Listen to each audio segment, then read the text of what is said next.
Hi, my name is Sarah Coppitz, and today we are going to learn how to paste a link into Word and be able to click on it and go straight to the website.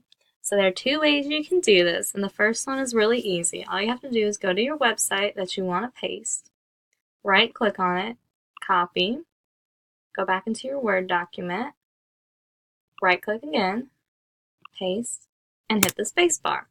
And then when it's blue, that means that you can just click on the link and it'll take you straight to that web page. Doing this though doesn't always work, and sometimes having a link that looks like this with HTTPS isn't always cute. So other way you can do it is you go to links, you go to the insert page of Word, click on links, insert a link, and you can choose any text to display for this link. So if we just wanted to call it Screencast, and then you paste in the address, hit OK, and you've just got Screencast. It's blue, so you know you can click on it, and it takes you right to the website, and it's that easy.